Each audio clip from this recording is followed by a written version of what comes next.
Hi, Denise. Hi, how are you? Thank you for inviting me on your podcast today. Thank you so much for saying yes. I am doing great. How are you? I'm fantastic. I'm in Australia, so we're in winter now, but the sun is shining, but I'm still cold. Same.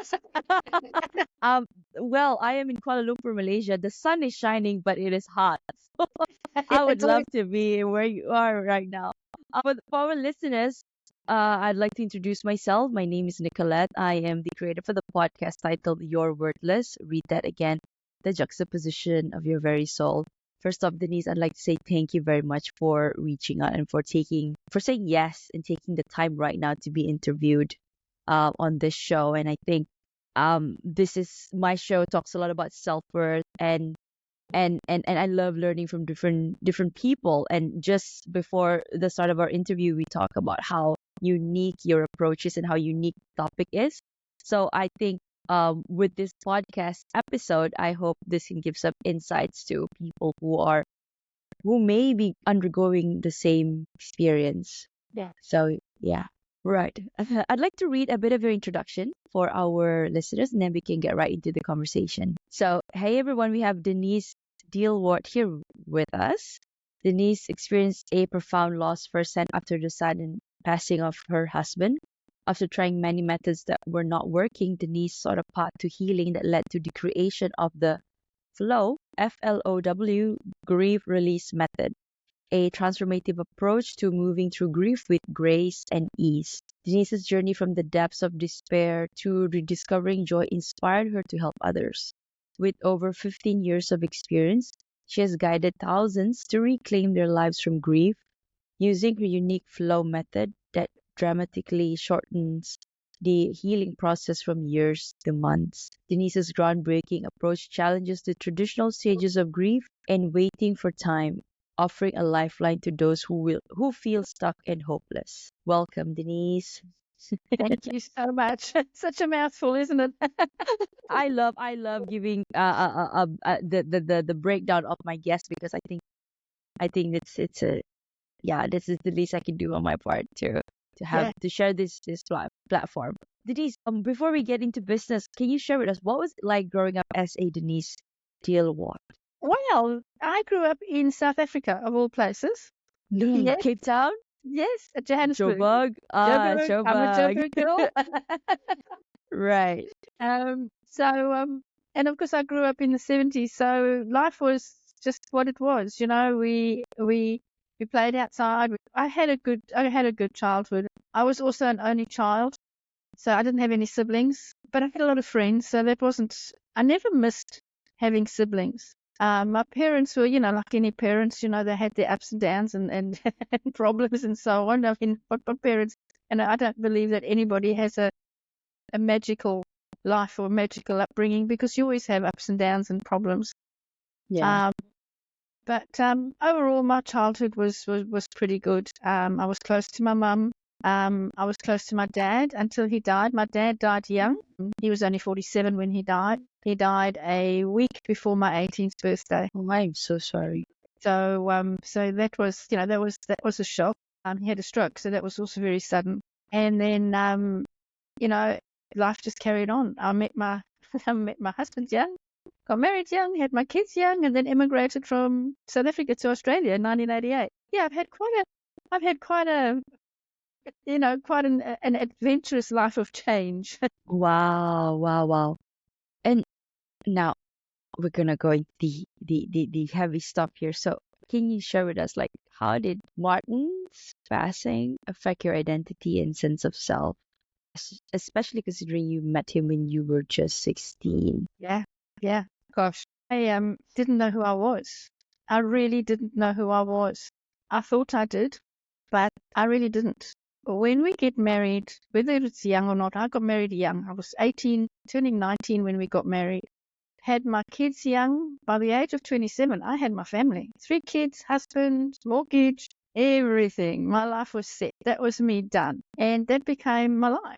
Then, of course, the kids left home and they had their own kids, and I became a granny, young granny, because my kids had their children young. So we were really a young family, all of us. We just played together and partied together and had fun together. And then when Martin died so suddenly, I was only 51. Mm. I didn't know who I was because I Mm. had grown up together. So my Yeah. identity was a mother and a wife. When he died, I was neither because my kids had moved out. So yes, I was still a mother, but I wasn't a mother in the sense of having kids around me. So then Martin died, and it was like, who the hell am I? Who am I now? Oh my gosh. And I had the same epiphany. yeah, and Yeah. it's so scary. It is so scary because I remember sitting on the floor in the middle of the lounge with a glass of wine, with tears running down my face, going, who am I? At 51, you don't even know who you are. And that's the scary part. It's like, what do I like? What don't I like? Because I found after he died, I would go and buy the food that he liked that I didn't particularly enjoy. But I'd go to the store, the supermarket, and I'd end up with the same food that I'm cooking that he liked because it's habit. That's what we do. Yeah. So I had to relearn, what do I actually like to eat? And it's as basic as that. Mm. Woo! I I felt that because maybe how I can resonate, not in terms of passing, but I also had my own trauma where with my divorce, and 20s to 30s I dedicated myself to working, yeah, um getting working in the corporate, and then I told myself, okay, met a guy, time to settle down. And then so it was I was never by myself. So 20s to 30s, it was too long relationships and work. And when after I got divorced, and that was COVID, and then I tried to work it off, because instead of facing the grief, uh instead of mourning the loss of a relationship. The universe is funny in a way that until you sit with it, you will it will continue to put it upon you, or put it on your face, that okay, you haven't processed these feelings yet. Mm. Mm. And that's the basis of my program, my flow program. It's flow is feel. The Yeah. first step before we can even start to heal is to feel. We have to, and like you said, you have to process it. Allow. You Right. have to feel, not just. And so many of my clients say to me, "Oh, but Denise, I am feeling. I'm sad. I'm crying. No, that's just going through the motions. Yeah. Feeling is going beneath those, beneath the sadness, beneath the crying. That's where the work starts. That's where the real work Yeah, starts. the dark night of the soul, they call it, right? E. It's like, Uh, and then of Yeah. course you get down there, and then of course it's like, no, there's more. Actually, you thought you uncovered, you peeled one layer, and then, oh my God, there's something more beneath it. That's right. That's Yeah. right. So what I found when Martin died, I had to rediscover who I was.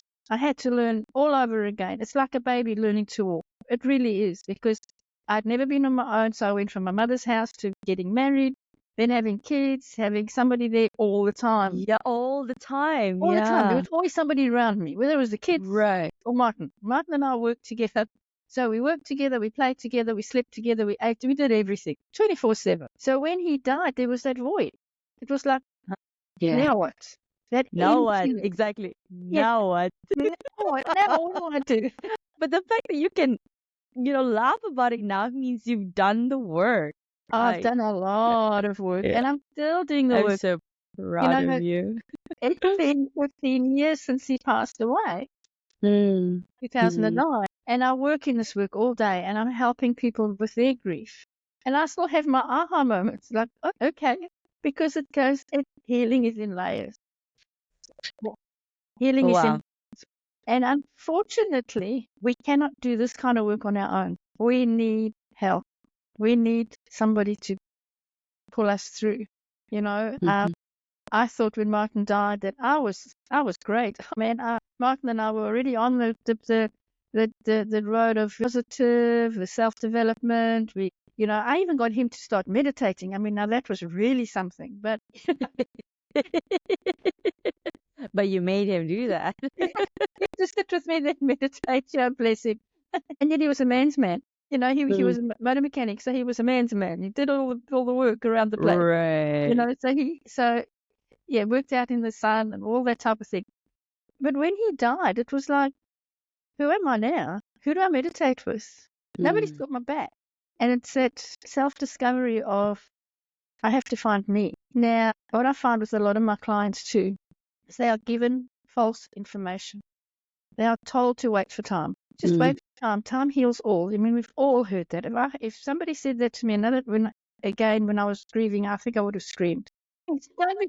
Denise, don't be so impatient. Time heals all. It's only been 6 months. It's only been whatever the time was, or it's only been a year, but that's a year of my life that I'm waiting for something miraculous to happen that's not going to happen. And that's where people get stuck in their grief, whether it's like you from a divorce or whether it's a death, it's that loss. We can't wait. We can't wait for this miraculous moment in time when you're going to wake up the next morning and suddenly you're going to jump out of bed and go, whoa, look at my life. It's fantastic. It doesn't work. We have to heal from the inside out. We have to heal our soul. We have to heal our soul. I love when you said finding yourself. It's because we need to lose ourselves in order to find ourselves again. Totally. And there's nothing like grief and loss to do that, because we suddenly find ourselves in this pit of darkness, in an unsafe place. So unsafe. Because our safety and our security that we once knew is gone. And it's like, okay. And then it's building that self-confidence to know that you're going to be okay. Building that self-confidence to go to a restaurant on your own. To eat on your own, to go to the movies on your own. I love watching movies, and I used to do that with my ex-partner. So now I had to have the courage to, it's okay when I take myself out on dates, but the process of doing that before, it takes work. It does, and that's inner work, and that's where, like I said earlier, it's very difficult to do that on our own because we chicken out. We chicken out. I'm not going to do that. Yeah, I'm going to do this, and I'm going to do that, and I'm going to go out. And then when the time comes, you go, no, I'll just put on Netflix and watch Netflix.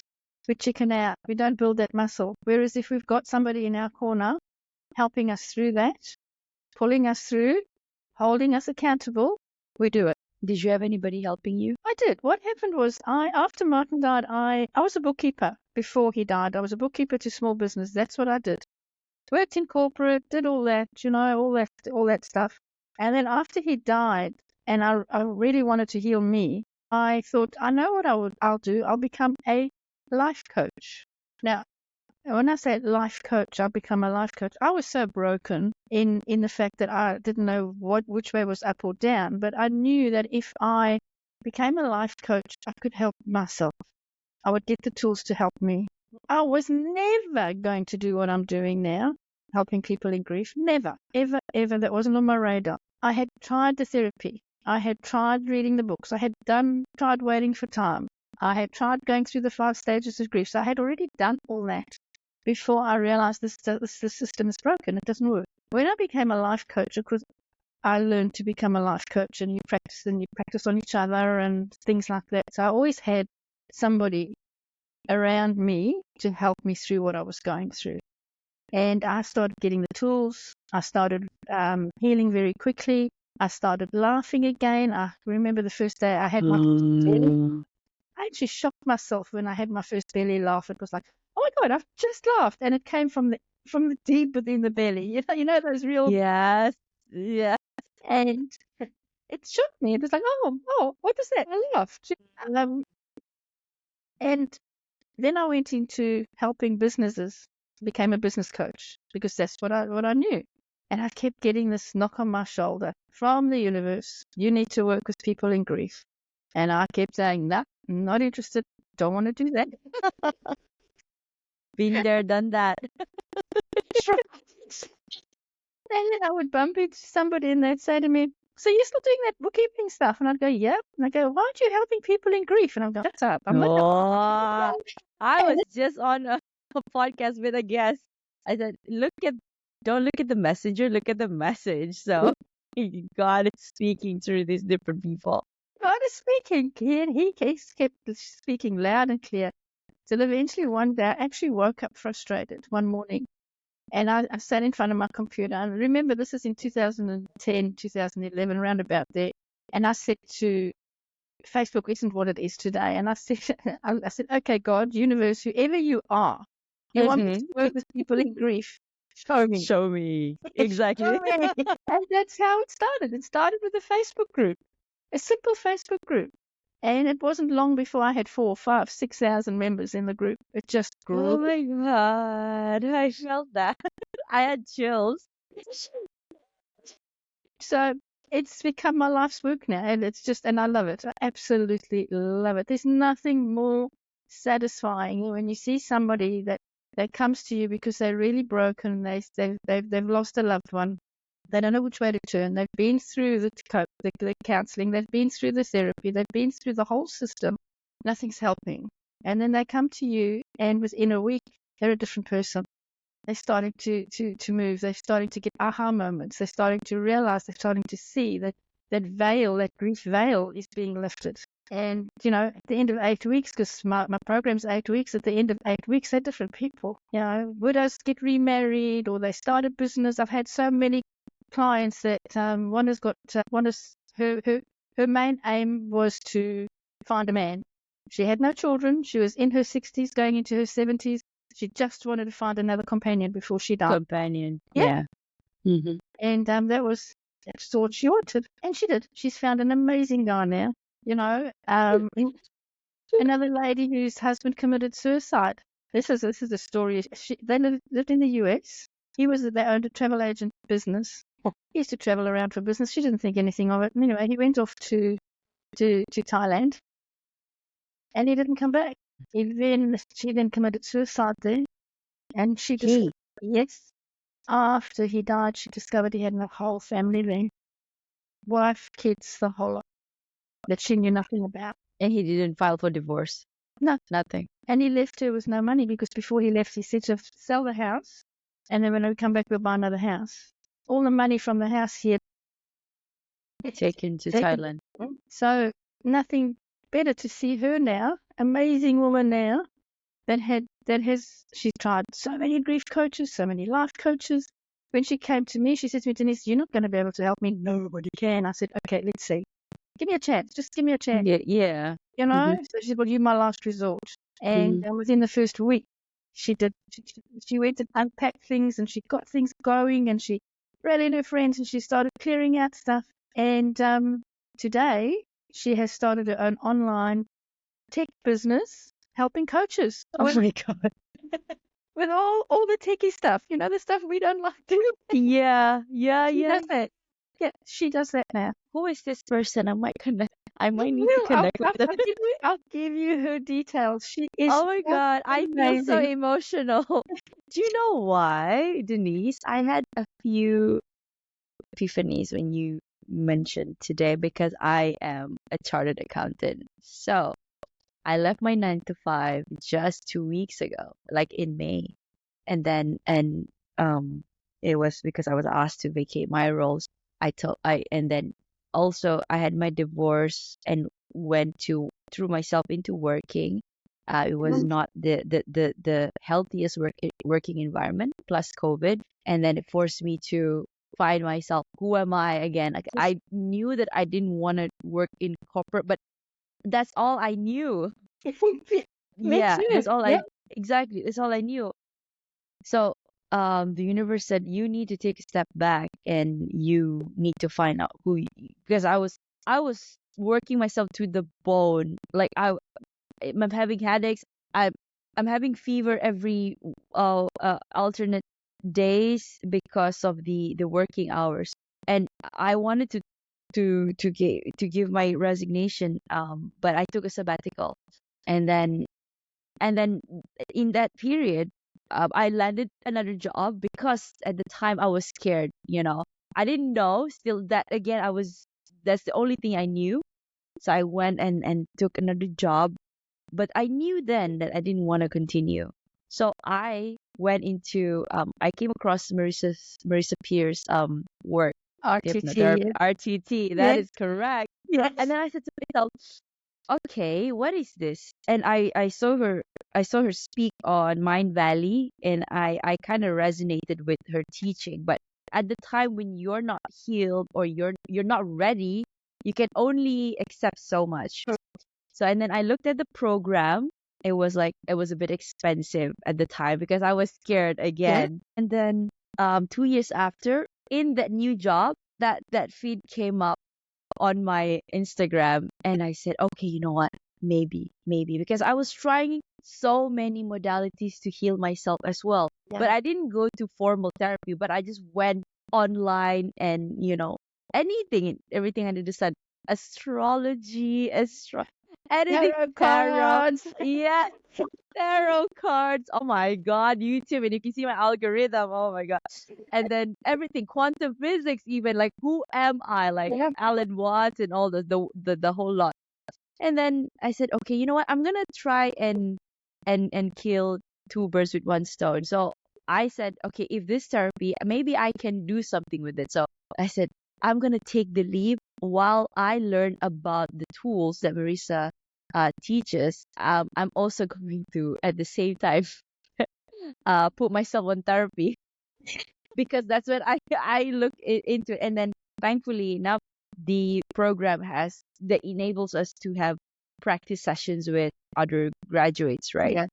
And slowly but surely I'm here right now talking and laughing with you, and I'm about to enter into that space because I really want to, because I know there's some people who who are scared to step out of the marriage or relationship that they've or yeah, that they've been in for so long, because of infidelity or sorry, because security, stability, or kids.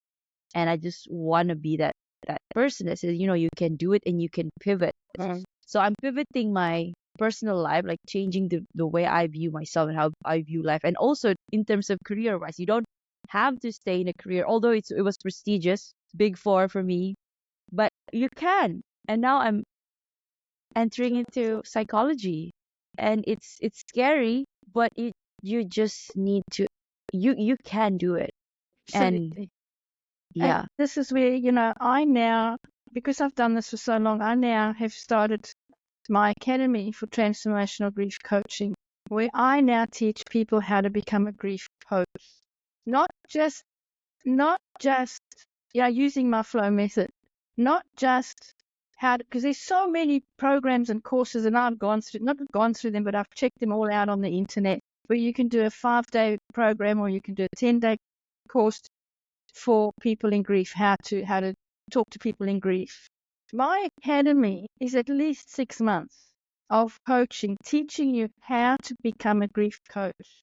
There's NLP in it as well. So NLP is a neuro-linguistic programming, which is vital to moving people's states. Vital, because grief is one of those things that you can't coach grief unless you've gone through it yourself. Unless you live the experience yourself. You have to have lived that experience yourself. Now you know what it feels like. You know what your client's feeling like. And that's where therapy falls down. It's all bookwork. It's all just theory. This is what you do. Whereas with what I teach and what I help people with the academy, heal yourself first. So the first part of it is actually doing a deep dive into yourself, healing you, then, because now you can start healing others. Now you can start learning how to coach. That's right. How to bring the best out of people, how to create transformation, because it's transformation. It's not just change. Mm-hmm. It's, I was a bookkeeper, tax agent, same careers. How? I look back at after Martin died, I just went straight back into work, reconciling bank statements, all that. Checking your account receivables, aging. How long has that been? They've been outstanding. Oh my God, that's going into and it's like, and then the trial balance and everything else. So it's head work, but it's work, Nothing. it's work where you can throw yourself into, because you can switch off. That's true.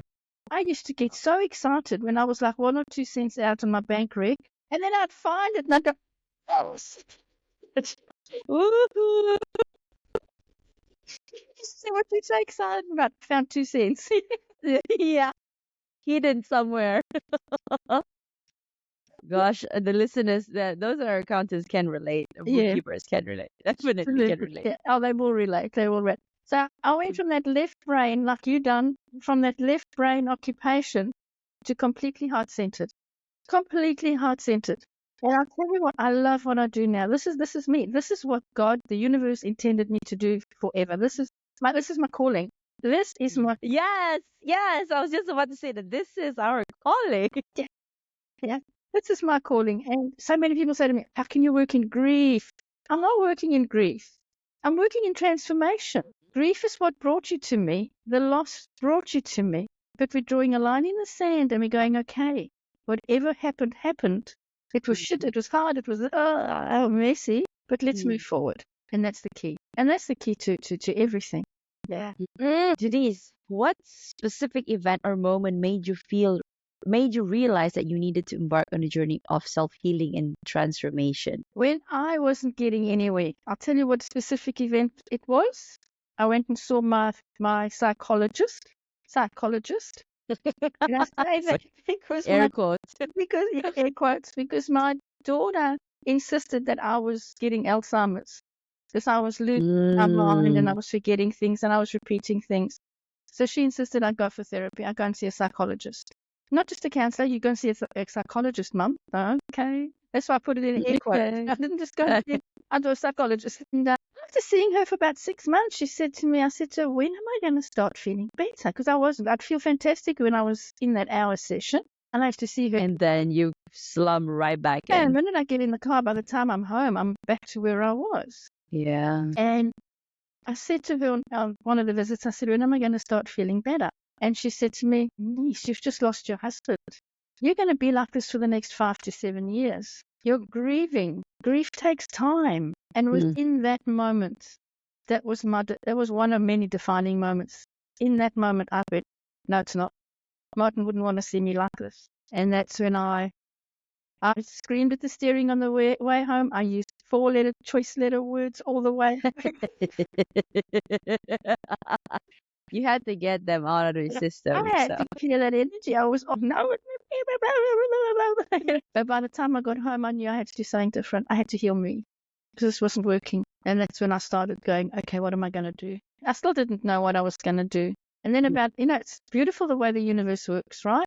Yes. So I still didn't know what I was going to do, how I was going to heal. Because, in 2009, when Martin died, Facebook wasn't what it is today. So I couldn't just join a Facebook group. I couldn't just, hop on and speak to people. And I thought, what am I going to do? And then about a week later, I went and saw a new client. You will relate to this. Knock on the door. She opens the door. She's got 4 snotty little kids running around the place. I'm dressed all in my corporate. I've got my logo, I've got my laptop. I'm very corporate. Now to do her. Professional. That's right. Professional. Oh my God, what a role we played. Anyway, Yes.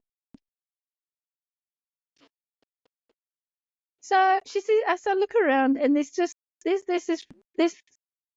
everywhere. She says, oh, come and sit at the dining room table. So she pushes this load of washing off the dining room table. Now, I don't know if it was clean or dirty or what, but anyway, she pushes it off. And I'm sitting there and I'm going to open my laptop, get the bank statements, receipts, blah, blah, blah, blah, blah. And she says to me, I said to her, so I'm going through what I can reconcile and make a tail out of the bank statements. And, I said to her, what was this expense for? I don't know. Aren't you the bookkeeper? You should know. Okay. Okay. Then another one would come up. So what was this withdrawal from the ATM for? That was my husband. I don't know. Can't you just put it down to fuel? No, I can't do that. I need to know what it was for. Was it, it would have been for parts. Okay, what parts? And that type of thing. I'm trying to get it out. So after being there for a whole day, I got in my car and I had just lost Martin. It was about 6 or 8 months after he passed away. So I was still in that funk. I was still trying to sort my life out. And I drove home. F this shit. I drove home and I got home and I took my laptop. No lie, I took my laptop and I just threw it. Boom. I don't ever do this anymore, blah, blah. Yes. And that was my breaking point. A friend of mine had left a box of wine, not a bottle of wine, a box of wine in the fridge. A box A of wine. box, a 4-liter box of wine. And I thought, you know what, I never touched it because it was her wine, so I never ever touched it. But this day I thought, no, you know what, I need a wine. I'm going to have a wine. I'll replace it somehow, or she's gonna be okay. So instead of having one glass of wine, I had the whole box. And with with every glass of wine, I cried. I broke down more, and I broke down more. My little poodle at the time, Lulu, was running around me. I can still see her running around me, going, "Mommy, what's wrong with you?" Because here I am on the floor, my laptop's over there, my shoes are over there, I'm just drinking this. Oh, I can imagine. I can picture it right now. Gosh. But I woke up the next morning. I don't know how I got to bed that night. I don't know how I got in my bed, but I woke up the next morning on top of my bed, in my clothes still. And I knew I can't go on like this. Just cannot go on like this. Yeah. And that was my breaking point. That was my pivotal moment.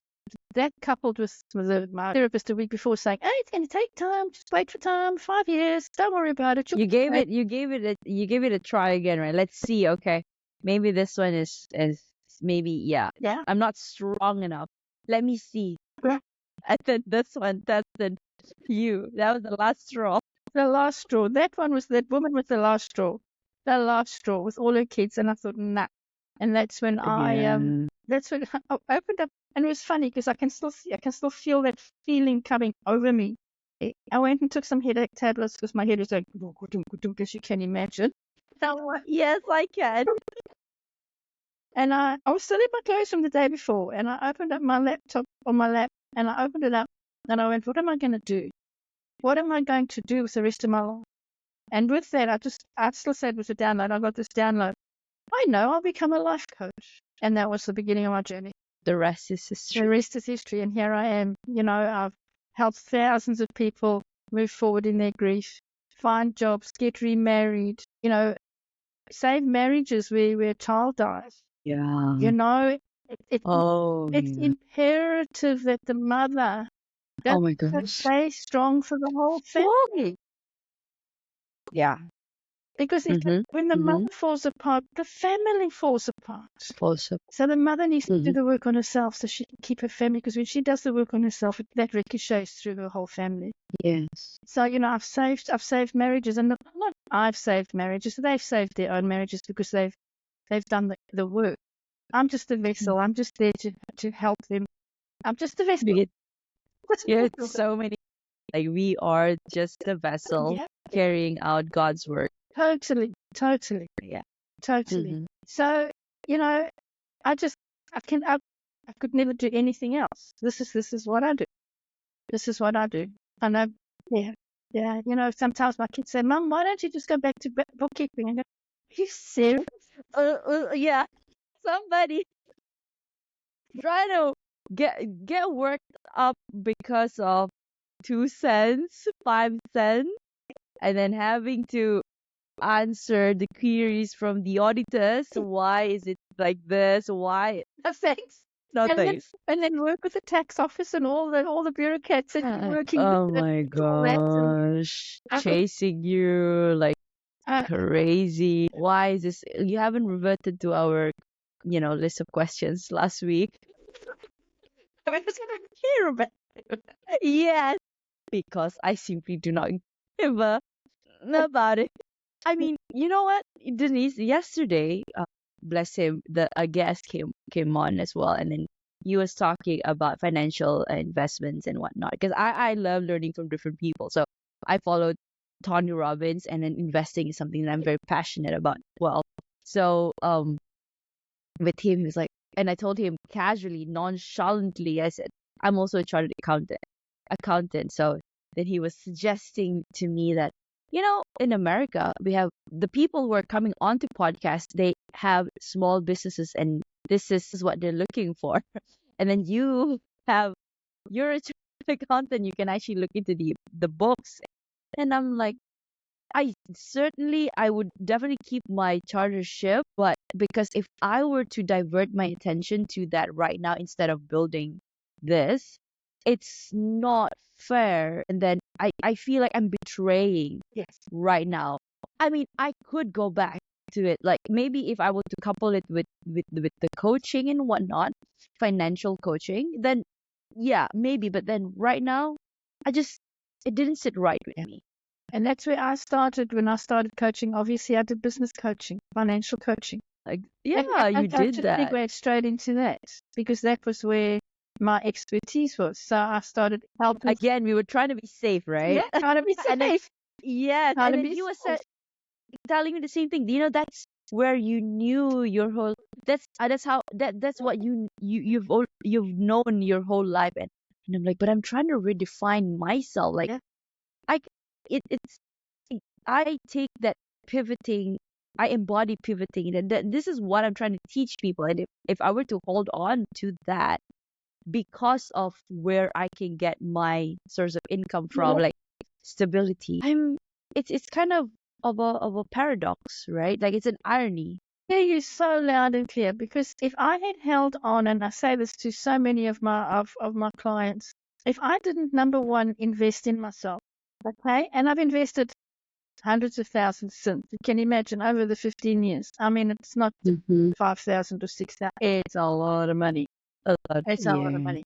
But if I didn't do that first investment to become a coach, I wouldn't be doing the work I'm doing now because did I see the whole road? Did I say, well, one day I'm going to be on podcasts and one day I'm going to have an academy? No.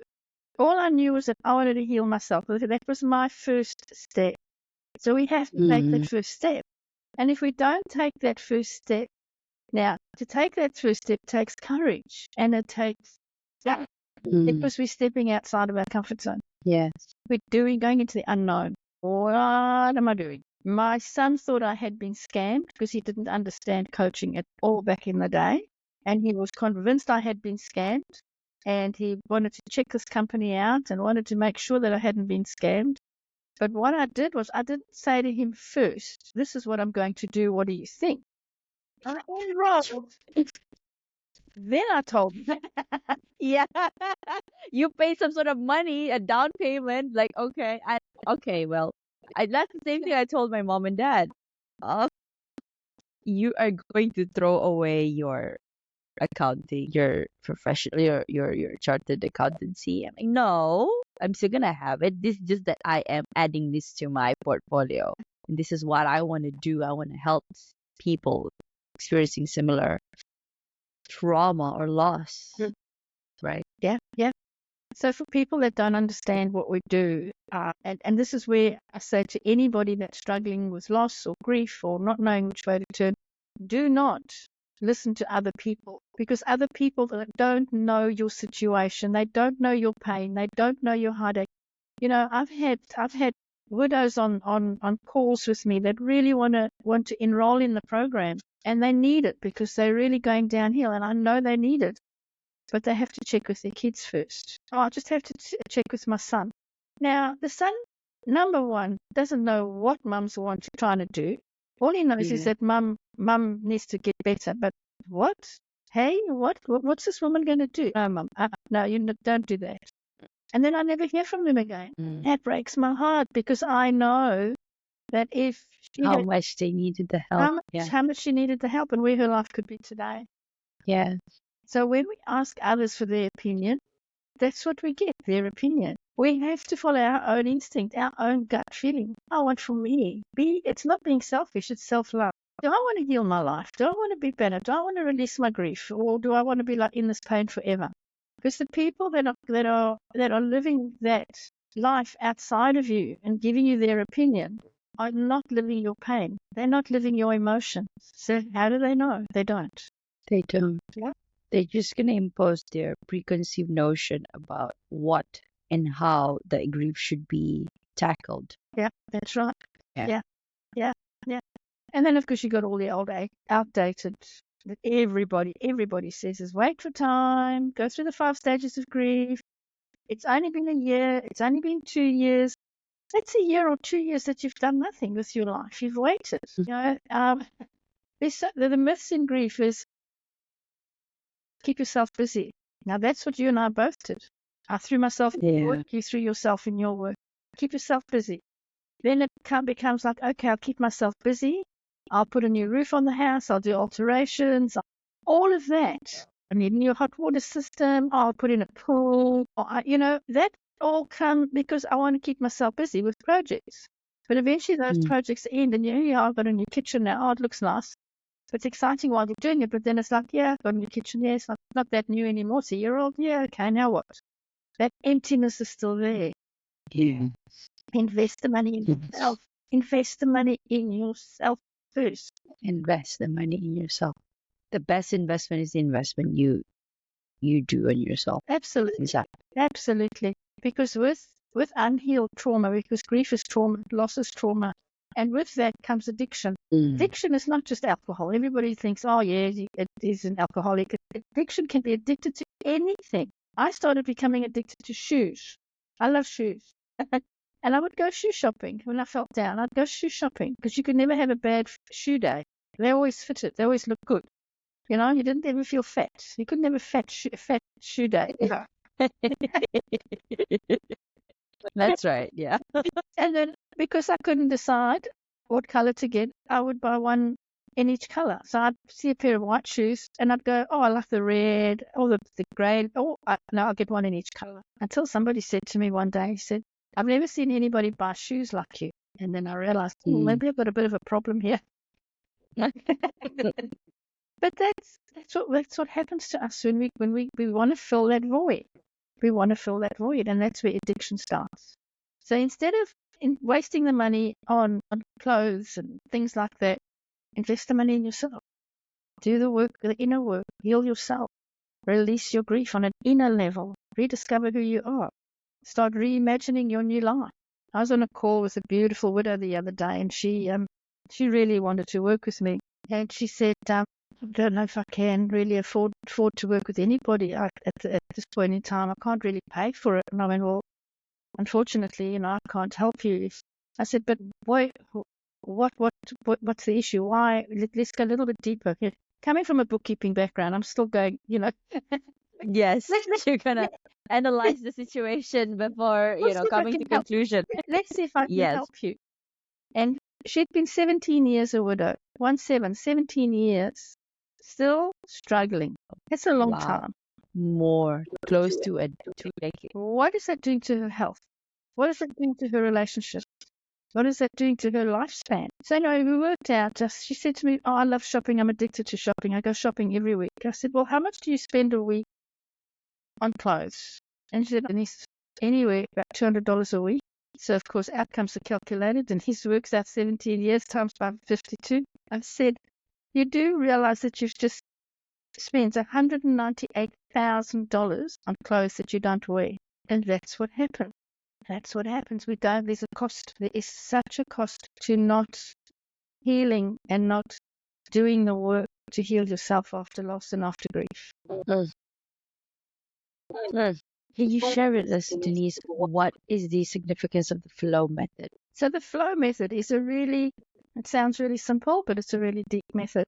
It's a method that I created because I reverse engineered how I healed myself. So it's not something that I read in a book or that somebody said, oh, try this at my work. It's when I started giving up the bookkeeping and giving up that life and said, okay, I'm going to work with people, but how did I heal myself? How did I heal so quickly? So I reversed engineered from the day that I had my meltdown to the day that I basically, and how long it took to my first belly laugh. And I realized the very first step that I did was to feel. So I wrote down F. Okay, feel. I used to feel my pain. I used to lock myself in my walk-in closet in the dark and just rock in the dark, just to feel that pain. I would scream in there sometimes. I would cry, or I used to squeeze myself between the toilet and the wall. And that's not a big space, but I needed that just to rock, just to be, just to heal, to feel. I needed to feel because I knew that if I didn't feel, I couldn't let go. There's the L. There's the L in the flow, is to let go. Because you're letting go of those emotions. You're not letting go of the love. You're not letting go of the memories. You're not letting go of the life you had together. You're letting go of the heartache, those deep, traumatic emotions. The pain, the heartache, the loneliness, the emptiness. You're letting go of that. Once you start letting go, now you've got this whole gap. Now I've started to let go. Now what? Then we start overcoming. We start rediscovering who we are. Who am I? Who am I now without my loved one? Who do I want to be? Because then you can become whole. And that's the W. You become whole. And when you become whole, you start reimagining your new life. This is what I want for me. This is what I want. This is what I'm going to do. But until we start that very first F, the feel, we can't let go. And we can't overcome and we can't become whole. Yeah. So that's the flow method, and that's how I healed myself. And that's why my clients heal so quickly, because they're releasing trauma, they're releasing emotions, they're not holding on to that energy. Yeah. The key is to feel, to really feel it, and just be gracious enough that it was a part of you before, and then I'm going to let it go. I'm not letting go of the memories, but I am letting go of this sad regret. Yeah. Yeah. And that's a process, you know. It sounds so simple, and that's what a lot of people say, oh, I can do that. No, you can't. You can't do that on our own. We can't do this work on our own as much as what we think we can. I thought I could until I couldn't, because we get in our own way. We don't want to feel those emotions. Let's be honest. None of us, we're all human.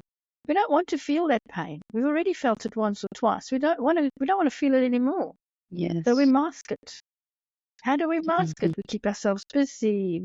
Like I said, we shop, we eat, we go out with friends, you know, we become workaholics, we work, we don't actually leave that void. We need to leave a void to feel. Now you know what you're feeling.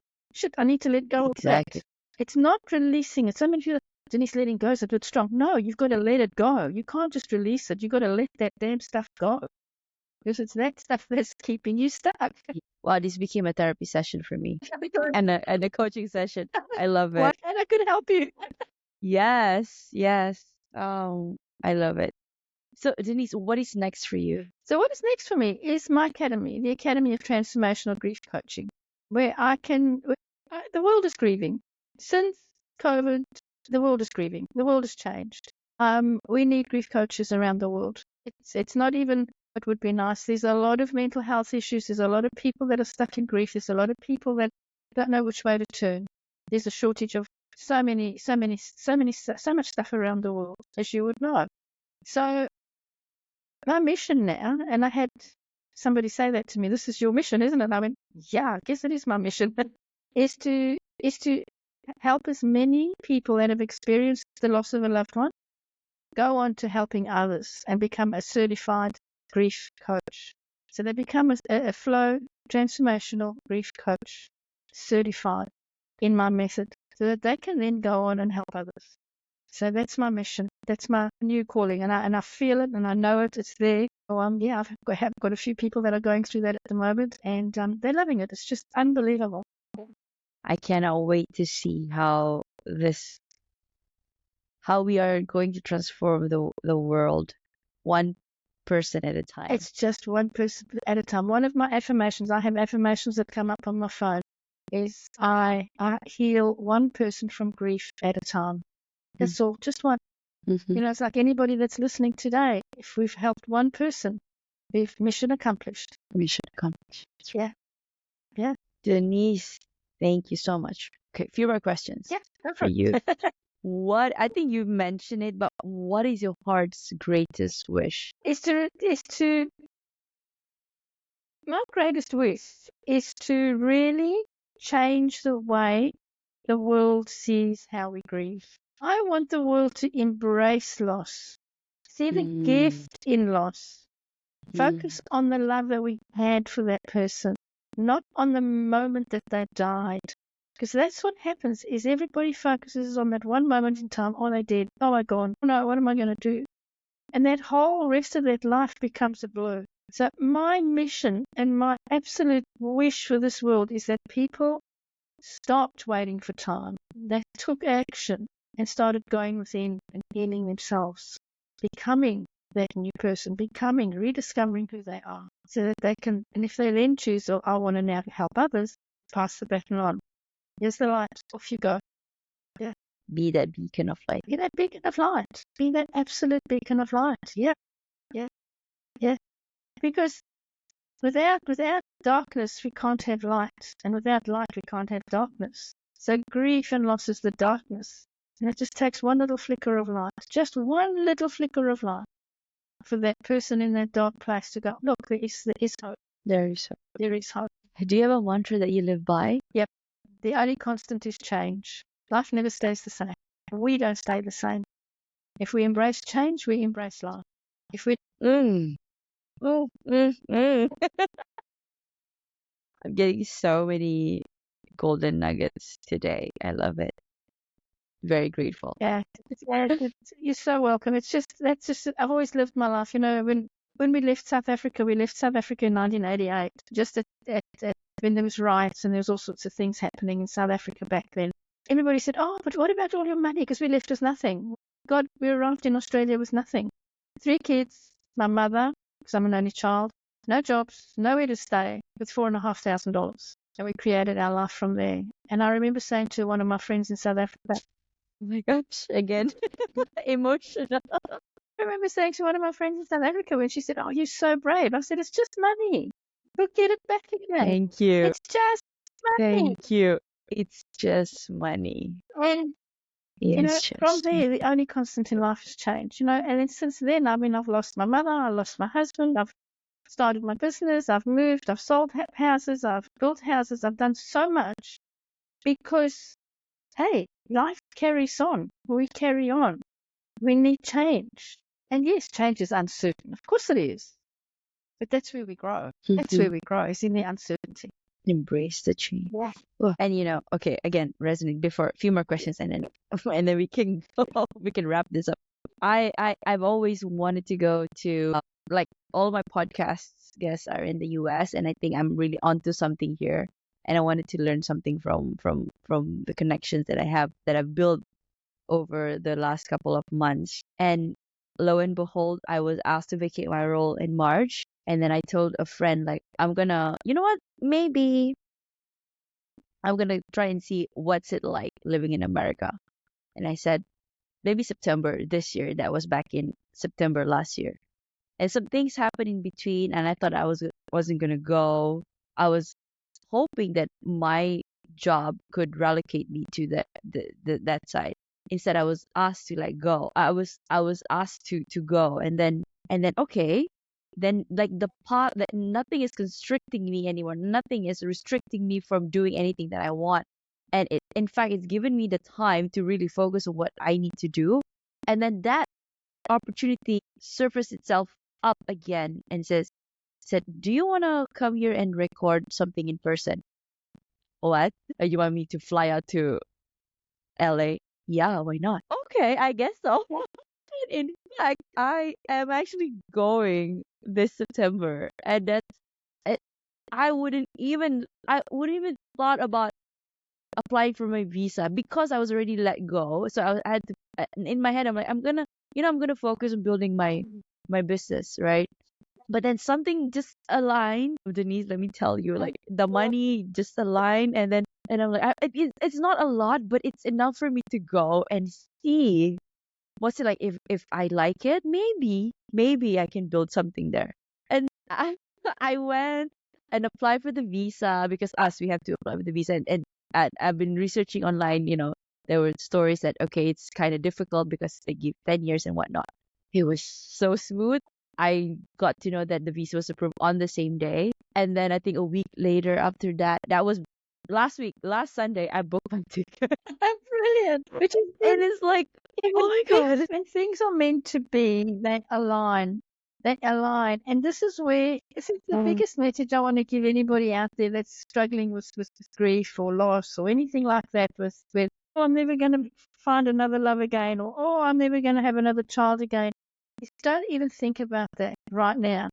Just heal yourself. Because when you heal, you can see the opportunities. While we're living in that state of chaos, we can't see the opportunities. So you saw the opportunities because you started your own inner healing and your own opportunity. And then you just went, yeah, okay, whatever. Yeah, whatever. Never before in my family, my dad was like, this is your first long haul flights. Like, I mean, I've been to Asia, but then not America. Even he hasn't been to America. I'm- I'll don't worry. I'm coming back, but I just want to see what's it like. So Yeah. okay. So and they're supportive enough. So yeah, onto my Yeah. journey, Denise, It and is I really, love it because life is a journey. And like I said, the only constant in life is change. change. Just Yeah, change. Who knows what you're going to find there? And don't go with any expectations. that's so true. Don't expect it to be anything. Just let it unfold, because that's life. You know, when we landed in Australia with no money and my mother and kids and everything, and my mother died within the first 12 months of us being in Australia. She was 59. She died of I'm cancer. so Died of sorry. cancer. Within the first, we had just started building our house and had got her room all sorted for her where she was going to stay, and then she died. So, you know, I've had my fair share of loss and grief and everything. So I know what it's like to lose a mother, to lose a father, to lose a husband. And I know the journey after that. And that the journey after that is amazing if you choose it to be. Mm-hmm. It's a choice. It's a choice. Yeah. Yeah. 2 more questions. Is there anything that keeps you up at night, or do you sleep well? I don't sleep well at all. I can answer that very easily. Why is that? Are you worried for your clients that they're not gonna get their stuff? My mind just I love what I do so much that I lie in bed and I think of, okay, what I need to do tomorrow. I need to get this going and that going and that, and who have I got to speak to and what's happening in there. So it's a constant mind going. What I've been doing now lately is I've been actually putting on 12-hour meditations on YouTube. There's a lot on YouTube now, affirmation meditations, and I find that that's been soothing my mind. So that's what I've been doing now. Find out what works for Yeah, you. absolutely. Find what works for you. Because with grief and with loss and with everything, sleep is something that gets disrupted because our brain doesn't switch off. Sometimes our brain just doesn't switch off. It just is. And how do we switch our brain off? You can't just say, brain, go to sleep, because it's going to go, shut up, I'm not going to go to sleep. And then you have this conversation between yourself. And then somebody says, just count sheep. And you start counting sheep and you go, Jesus, how many sheep was that now? Really starting that.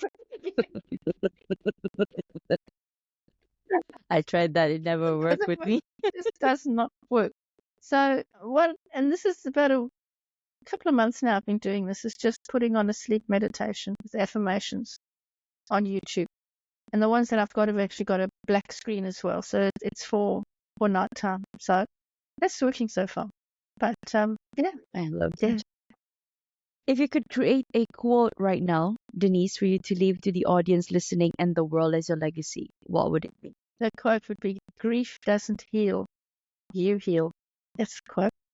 Grief doesn't heal, you heal. Wow, mic drop. Moment of silence. Thank you. How can people reach out to you, Denise? The best way is to go through my website, which is flowgriefacademy.com. I've got all the links are on there to how to book a call with me.